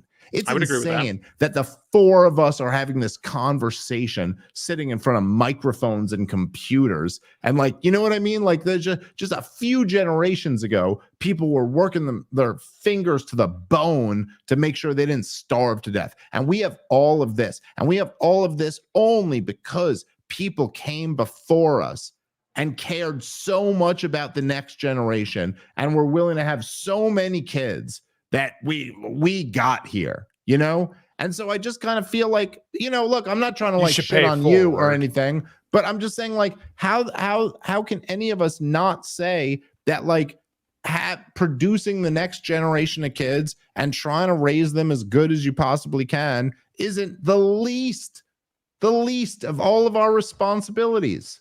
Now, So- again, I'm not trying to say that, look, there's lots of people who shouldn't have kids. Maybe you shouldn't have kids. I'm not saying you should, but I just do. There's something It sounds about like this you think I argument. should. That would be called a cop out for me to say. Ryan, you are kind of beautiful, though. There's something about this argument that does just rub me the wrong way, where I go, like, no, I don't think that's right. I think we're all kind of supposed to. Well, Can I answer? If I was yes, called out as a cop out for my style, right? Yeah, like, go let's for it. say, Yeah, go ahead. like, if you believe everyone should have kids, then I don't really have a stance. But if you're saying there are people who shouldn't have kids, Sure. then, right? Like, if I would have children if I thought we were in danger of like a declining birth rate problem. We are. So I don't think of it as being a problem. And Brandy and I argue about this all the time because I think she thinks we should have a growing population. I'm fine with balance or a subtle decline and then turning that around. So maybe I'm wrong, but that's how I'm viewing things. Wait, so you would have kids if you thought there was a problem with the declining birth rate? Correct. So, well, like, so the whole birth rate problem has been a problem for. We could over talk about that 50 more years if you now. want. Yeah, I love this. Well, so like the birth rate problem has been a problem for over 50 years now. Where, like, you know, if we were going to do this, can you define the long birth past rate the problem for me? competition. So my understanding is that basically, like, we're below replacement rates. We've been below replacement rates since like the 1970s, I want to say. And like, I haven't dug too deep into this, but like, my understanding is that basically, like, the U.S. specifically is below replacement rates, and specifically since like the 1970s, since around the sexual revolution. So we've been at replacement rate, like slightly above or slightly below. But we've been over it from the 1990s to the mid 2000s. We were above, slightly above. Which is on an average. Millennials were a baby boom. Yes. So there was an up and down. Okay. We will replace the boomers. And then, and in my, dude, Rin, give your conspiracy. Because I think it's interesting. I want to say, like, even in this discussion, like, I'm not someone that says, like, I need to have kids. I'm in the process. If it happens, it happens. If it doesn't, it doesn't. But I'm also, like, willing to, I, like, want to, like, raise kids. I don't really care if they're biologically mine or not. So, like, I have foster sisters and I'm very interested in, like, potentially having foster kids, I mean, like, or doing anything like that. So, like, for me, it's, like, less about, I'm not going to rush something that doesn't happen when the time comes. So I'm sorry. How old are you, Brandy?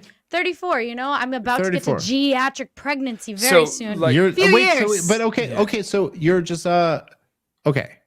You're not gonna have kids. Well, I don't know. We'll never know. My mom had me older, but we'll never know. Okay, but until almost certainly you're not gonna have kids. Almost certainly. Yeah. well, I mean, potentially. look, that's Yeah. the overwhelming odds are you're and then not. I would And have are foster you kids. like, are you okay with that? Yeah. There's not any part of Well, you that to feels be like, honest, honestly, yes. Like genuinely, I feel very okay with the concept of not having my own biological children, and I don't know why. And I actually have guilt about it because I feel like I should want them more than I do. And I okay, so you genuinely feel have felt bad. this. I feel What? bad that I don't have that. Like if I like, for me, it's like if I do have them, great. If I don't, I don't. It's not like this burning desire. And everyone kept telling me the older you get, it's gonna happen. You're gonna want them. And for me, it's like, I don't have it. I don't. And I don't know why. But it's not that I don't want them. It's that I'm not like in this, like, if You don't I feel a think sense about of urgency. no, and if I think about the concept, okay, but what if you don't? What if you run out of time, right? And I think about it all the time. What would happen? How would I feel? And genuinely, I'm like, oh, well, I mean, either way, like I'm really passionate about education. Like eventually I want to like open up a school. Like I care a lot about that, but like for me having my own children, there is not that like sense of urgency for me to have my own kids, because either way I'm open to adopting or doing foster care. Like, and I feel completely happy, and I know I would be completely happy with that. I have 3 little sisters that are foster sisters. I love them right to death. I have no yeah, I'm no not, qualms well, with no that. one's saying you wouldn't love a foster sister or a foster kid to death, but like, is there no, like, even when you said you feel kind of like bad about that, like, I doesn't feel that, bad that I don't have that maternal drive, yes. Because everyone tells me that I need to. Everyone Yeah. tells me I'm supposed to have the maternal drive. You're telling me that like this is what womanhood is. I'm not Motherhood, telling you, I'm not you telling you, must have this maternal drive, no, and I no, don't no, have it. no. I'm not telling you that at all. I'm not telling you you're supposed to have this maternal drive. What I'm telling you is that, I feel guilty to admit it, well, it out well, loud. Not so much to myself. what just I'm to tell telling other you is people. that you're about to be 40. Yeah. And when you're 40, it's over. And then you're halfway through life. And then it's 45, 50, 55, 60, 65, 70, 75, 80. And I'm just saying that, like, when you get to those ages, maybe you will wish that you had. Everyone has been You know- telling me that my entire life, that don't worry, it'll happen when you're 25, when you're 30. I'm now 34. No, but it's And, a different thing. No, And but I it's a have a different thing. boyfriend who's amazing, and it's not like if I was to procreate, it would be with him, you know? Like I definitely, it's not that I haven't thought about it. Like 100%. Again, I'm not trying, listen, I'm not trying to make you feel bad. I'm not, that's really not what I'm trying to do. I'm really not, maybe you're right. I don't know. I don't know what the way to live the good life is. I don't know. I'm just saying what I know. Yeah. And what I know is that, like, there's something about having kids, and there's something that almost anyone who you would talk to who's ever had kids, that they would just be like, that was the greatest thing I ever did. No, And yeah. look, of course. like hear it I all the mentioned time. earlier today, my career is incredible. And Mhm. I fucking like love my career, but man, it's just so irrelevant compared to my kids. And that it's just like having kids is the greatest thing you could fucking do. And I don't know, hear- I maybe know. it wouldn't be for everyone, but it just kind of makes me sad when people Well, like are I like, look at oh, my I mother. just won't do it or whatever. Like, it just kind of makes me sad. My Yeah, I mother's mean, my entire life perspective- is her children. Like I Yeah. grew up in a very fundamentalist Christian household, and my mother, her entire sense of self, is her kids. I'm one of 8. My 3 little sisters are adopted, right? She adopted more when she couldn't have kids because she continued to want more. You know, she's like, but in my opinion, I now see my little sisters are in their 20s, and she can't let go because it isn't her entire purpose is the kids. She has nothing else. She has nothing but the kids. My dad died. And so I watch her kind of like try to hold on and be like, no, well, this is my purpose. What do I do after? You know, and Grandkids. yeah, she has them. And that's not Okay, the so same. It's great. not the same, trust me. That Because sounds they have great. parents. It's not the same though. It's 100% not the same. And I can tell it's not the same with my mom. It's not. And so in my and that's why for me I see that, and I see her trying to like finagle what her future is going to look like, right? I'm trying to be like, get a hobby, like I don't know, figure things out, because right now she's still on like the holding on to my little siblings stage. But for me, I don't think that if I adopted or did foster care, that wouldn't. How is that not having children? That is. It is. Oh yeah, my little no. sisters I'm not their against kids. that. Yeah, like it's just because you didn't biologically like procreate these babies doesn't mean that you don't love them the same. It doesn't mean that it's not the same. Sure. No. I absolutely agree. You could love them the same. Absolutely. Yeah. So I don't know. But before we end, I did want Rin to give us his little conspiracy in regards to this. I think another generation or two of a slightly declining birth rate would be really good for the middle class. Ooh. I think it would fuck the older generations, like the Gen Xers and the millennials would probably be hurt by that. Wait, myself it would hurt included. us? Well, then I'm Probably, not yeah. about it. So, You're- but you're- we're I'm all selfish. millennial. Well, hold on. We're all millennials here. Yeah. Dave's on the line. I'm like, I have Yes. some of the attributes of a Gen Xer. Wait, but can yeah. you explain why you feel this So way? I think that 'Cause I'm if trying we to still get understand. if we get if you have a smaller labor pool, the value of each individual laborer goes up, right? So it's one of those things where like right now people are complaining about a lot of aspects, inflation, like all these things, and you get to this fear of like if you lose your job, you're fucked. And if we slowly have like slightly declining birth rates over the next 30 years, the value of each individual laborer and their skills goes up by a marginal percentage. But that's the sort of thing that can be felt. So I'm one of those people that's like, listen, if society can tolerate a slow transition of going from everybody having kids to like 99 or 98% having kids, or 95, whatever, like of the people who would have had kids, slowly tuning it down. The assumption is there's a bunch of people who aren't going to have kids because they're selected out for social, cultural reasons, whatever the case may be. So of the like normal people that you would normally be pairing up and having kids, some of those people we should, there's a tolerance for tuning that down and having less kids. I don't know if that's a conspiracy theory or not, Brandy. I think I got a little bit more off the rails when I was saying it to you in private. You did. It's bad for the ownership class, but good for the working class to have a birth deficit. Because for a you little think bit. it's going to raise wages. I think it raises the value of each individual labor. It's not sustainable long term. Like you can't do it on a long enough time. It'll destroy a country. But I think maybe I'm good. I'm sorry. Dave, I think do it's you more have of a an consequence opinion? of like. I think it's more of a consequence of like the money, not the people themselves. I mean, well, unless you're going to start fucking building guillotines again to take back money, like you have to do other means within the system. Like, I think there are other options here other than Kyle, what do you propose for wealth distribution? For like, there's a massive amount of like income inequality for. Like a crazy there is, curve. but like income inequality isn't necessarily a bad thing, because like there's great income inequality between me and then maybe let's say like some of the I don't have a problem with sure income inequality existing. I think there should be. I like capitalism, but if you're talking about all of a sudden like the amount of people who are feeling the pinch going up is a thing. A tactic you can do is to not have kids, and then that will. But I mean, I think that's. People.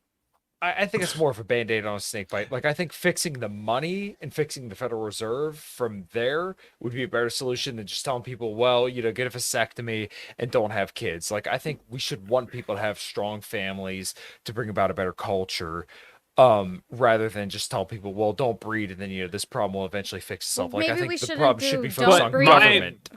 My solution government's the results in a issue. stronger percentage of stronger families. Like so, Okay, in my world, maybe. Right, so maybe I'm not saying I know. Yeah. Sure. I don't know. But look, as the only person here who has kids, I'd say that I I'm trying to put this in a way that I think will be like something you guys could understand, but like I don't mean that to sound condescending, but I know it does come off Does. condescending. It's a little bit, but it's Just, all right. just But let like- it just let it rip, bro. Well, Just let all it right. rip. Well, look, imagine the thing that is the most important thing you've ever done in your life by far. The only thing that's ever given your life meaning by far. And there's no close second. It's the only thing that's ever mattered to you. And someone was saying, just don't do that, and that'll be better on this chart. Oh, I don't even think that we should ever tell anyone not to have kids or No, Yeah, but I I'm would just never- saying. But Yeah. the point I'm making is that if you're saying not having kids will result in X outcome, it's just like, I don't know. Do you think there aren't people who would genuinely don't want to have kids, or people who have had kids and maybe regret it? Yeah, of course. There's both. Right. So I'm not saying that the people who have that and want to have kids shouldn't. I'm saying we should allow the people who already don't need or want to not be like. Yeah, but the problem is the people who haven't had kids already have no fucking clue. And particularly the younger people who haven't had kids already have no fucking clue. So you That's have super no valid, idea who those people are and who those people aren't. And you know, like the truth is that, and this is one of the major the major ways that feminism has fucked everything up, is that they've kind of convinced like all these young women that you're gonna have this great thing, or you can have kids. But the truth is, for most people, they're never going to have that great of a thing. Like for most people will never have as great of a career as I have. Sure, That's the truth. That. Yeah, that's the truth. It's just a fact that for most people, they will never have a career that they love, like a passion project that they make really great money off of. That fucking is their career. But if Most they're people- passionate, shouldn't they strive for it either way? Not Like if they have necessarily. that drive, So I guess that's where the divergence of the messaging comes from. Like, there's But wait, hold on. What are you saying? If someone's passionate about something, should they strive for that? Not necessarily. So what Like- would make it? So you strove for your passions, right? Sure. And like, are you happy you did that? Yes. So you're saying that other people should also do that if they feel that drive. That drive is the passion. No, I'm saying maybe. Maybe, Like, but how do you know? Like, well, what do you mean maybe? There's a lot of factors involved. If you're a 5'5" Jewish guy who wants to be LeBron James, then probably Well, not. obviously. Probably you shouldn't Yeah. strive for that, right? But there's a lot of different examples of that. But if you're a 5'5" Jewish guy that wants to be a comedian, you probably have a shot, right? Because Well, I'm you're pretty. better than being LeBron James, sure. I But, feel like there's a lot of Jewish comedians. It's kind of like a thing. Yeah, right? yes, but I'm just saying, like, there's lots of things that you may want to do, but you shouldn't strive for because you're never going to achieve that. So I don't know. But I mean, having a great family was supposed to be the thing that everybody could get. That like no matter what, like no matter where you were in life, that was the thing you could have. Now, most people, men and women, are not going to have rewarding careers. They're going to have jobs. You know, like jobs. Yeah.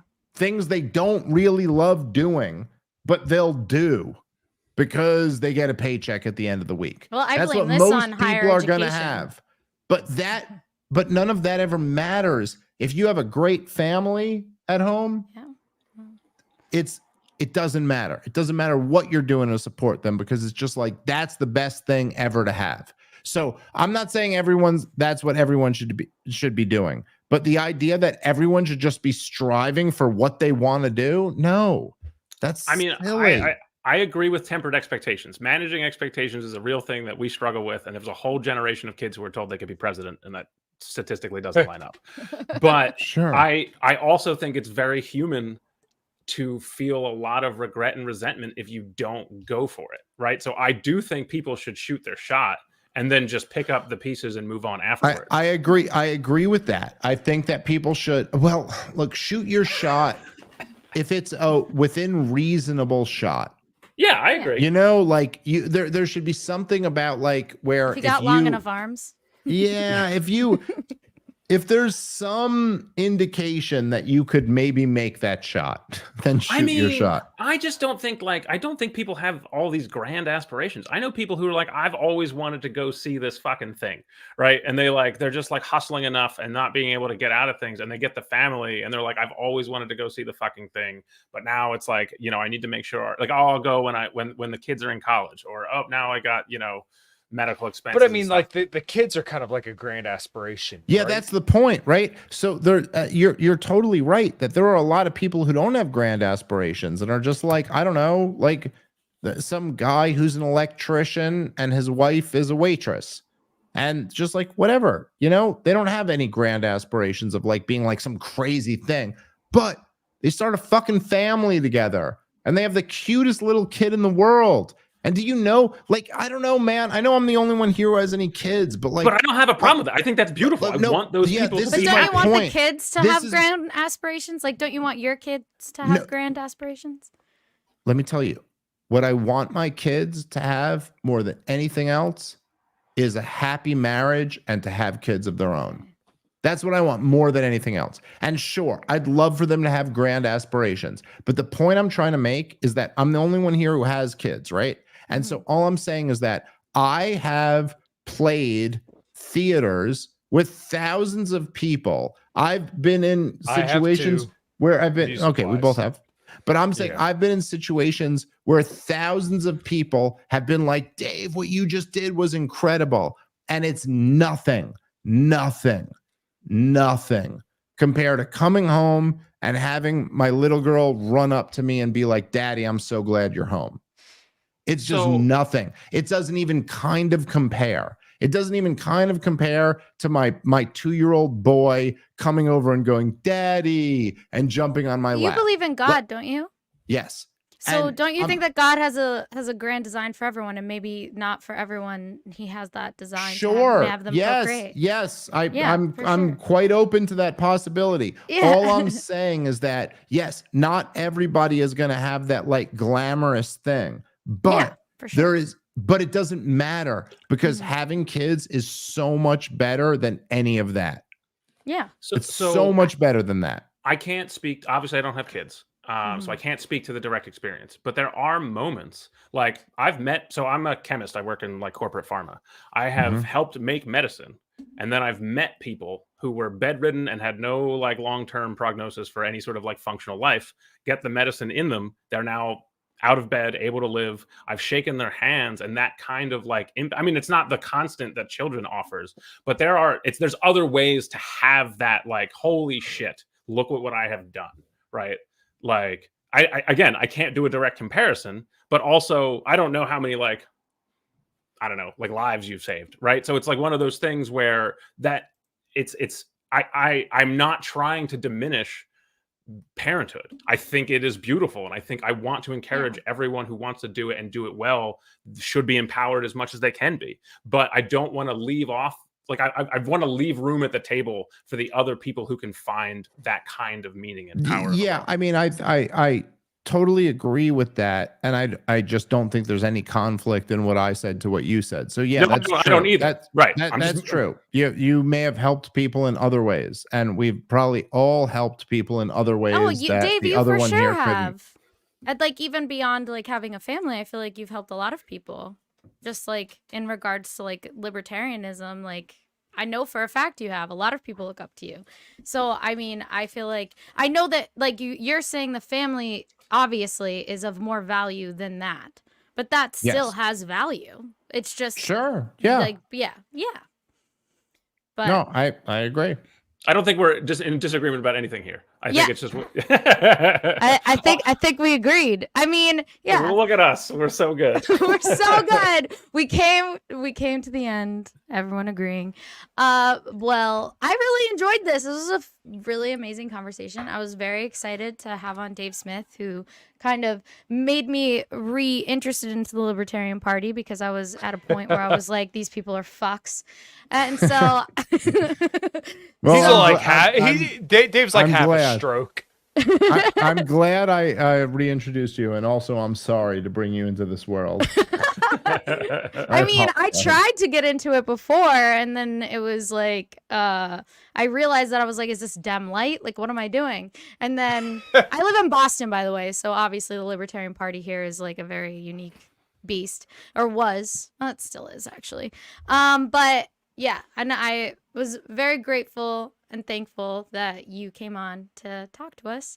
Can you tell everyone like what you're doing, what you got going on? Give your spiel.